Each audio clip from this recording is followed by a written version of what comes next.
Hello student, তোমরা যারা ক্যালকাটা ইউনিভার্সিটির আন্ডারে সেকেন্ড সেমিস্টারের ছাত্রছাত্রী আছো, তোমাদের জন্য আজকের ক্লাসটা খুবই গুরুত্বপূর্ণ। আজকের ক্লাসে তোমাদের ইএনভিএস অর্থাৎ পরিবেশবিদ্যা সাবজেক্টের সিলেবাস, কোয়েশ্চেন প্যাটার্ন এবং কিভাবে পরীক্ষা হবে এই নিয়ে বিস্তারিত আলোচনা করব। তোমাদের সেকেন্ড সেমিস্টারে সিভ্যাক কোর্সের মধ্যে দুটি সাবজেক্ট পড়তে হবে। একটা হচ্ছে ইএনভিএস, যেটা প্রত্যেকের জন্য কম্পালসারি। এই সাবজেক্টটা তোমাদের প্রথম সেমিস্টারের মতোই 50 নম্বরের পরীক্ষা হবে। 3 ধরনের প্রশ্ন থাকবে, 5 নম্বরের প্রশ্ন, 2 নম্বরের প্রশ্ন এবং এমসিকিউ। যেভাবে তোমরা প্রথম সেমিস্টারে পরীক্ষা দিয়েছো, অর্থাৎ 5 নম্বরের প্রশ্ন 4টে, 2 নম্বরের প্রশ্ন 10টা এবং এমসিকিউ 10টা। এই হচ্ছে তোমাদের কোয়েশ্চেন প্যাটার্ন। এবারে তোমরা দেখে নাও এটার সিলেবাসটা কি আছে। দেখো, এখানেও তোমাদের সম্পূর্ণ সিলেবাসটা কয়েকটা ইউনিটে ভাগ করা আছে। প্রথম ইউনিট কি আছে দেখো, প্রথম ইউনিট আছে পরিবেশ শিক্ষা। ঠিক আছে, এখানে যে টপিকগুলো পড়তে হচ্ছে পরিবেশ শিক্ষার ধারণা, সংজ্ঞা, গুরুত্ব। দ্বিতীয় টপিক হচ্ছে পরিবেশ শিক্ষার উৎপত্তি। তারপরে হচ্ছে দেখো তিপ্লিসির ঘোষণা 1977। নেক্সট আছে দেখো পরিবেশ পরিবেশ শিক্ষার দর্শন। নেক্সট আছে পরিবেশ শিক্ষার তুলনামূলক পরিবেশ সচেতনতা। এবারে 2 নম্বর ইউনিট হচ্ছে পরিবেশ সংক্রান্ত নিয়ম এবং বিধি। ঠিক আছে, rule and regulation of environment.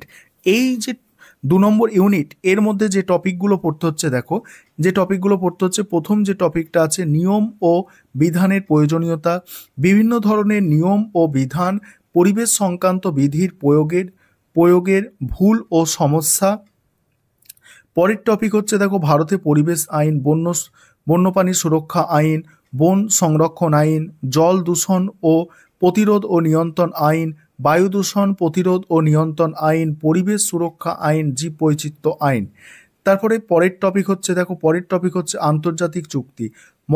দেখো এখানে আছে দেখো প্রোটোকল আছে, মন্ট্রিয়ল প্রোটোকল বা মন্ট্রাল প্রোটোকল, কিয়োটো প্রোটোকল, জলবায়ু আলোচনা, জীববৈচিত্র্য সংরক্ষণ কনভেনশন।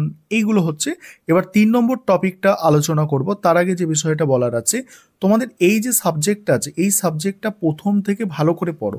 কারণ তোমরা প্রথম সেমিস্টারে পরীক্ষা দিয়েছো, বুঝতে পেরেছো যে এখান থেকে কিন্তু ভালো করে সিলেবাস সম্পর্কে তোমার জ্ঞান না থাকলে তুমি কিন্তু অ্যান্সার করে আসতে পারবে না। আর ক্যালকাটা ইউনিভার্সিটি বরাবরই মানে এর আগের যে সিলেবাস ছিল সিবিসিএস সিলেবাস, সেই সিলেবাস থেকেই এর কোয়েশ্চেন পেপার কিন্তু কঠিন করে আসছে। অর্থাৎ কোয়েশ্চেন পেপার কিন্তু একদম ডাইরেক্ট খুব সহজ প্রশ্নপত্র পাবে না। তাই এটাকে গুরুত্ব দাও, প্রথম থেকে ভালো করে পড়ো। আর আরেকটা বিষয় তোমাদের বলি, তোমরা যদি কেউ স্টাডি মেটেরিয়াল পারচেস করতে চাও, সেক্ষেত্রে নিচে স্ক্রিনে দেওয়া নম্বরে যোগাযোগ করে স্টাডি মেটেরিয়াল পারচেস করে প্রথম থেকে ভালো করে পড়াশোনা শুরু করতে পারো।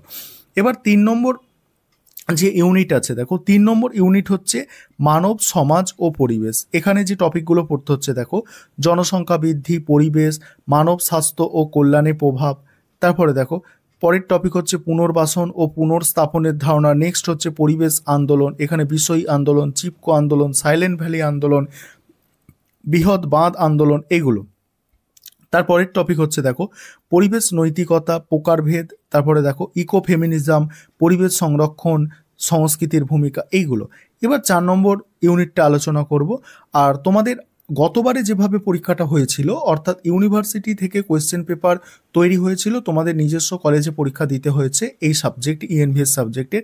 সেকেন্ড সেমিস্টারে সেম নিয়ম কিন্তু ফলো হবে। তবে সিভ্যাক কোর্সের মধ্যে আরও একটা সাবজেক্ট তোমাদের যে পড়তে হয়, 6টা সাবজেক্টের মধ্যে একটা পড়তে হয়, সেটা কিন্তু তোমাদের নিজস্ব কলেজই কোয়েশ্চেন পেপার তৈরি করবে, নিজস্ব কলেজে পরীক্ষা হবে। ঠিক আছে, এটা কিন্তু যেভাবে তোমাদের প্রথম সেমিস্টার দিয়েছো সেম।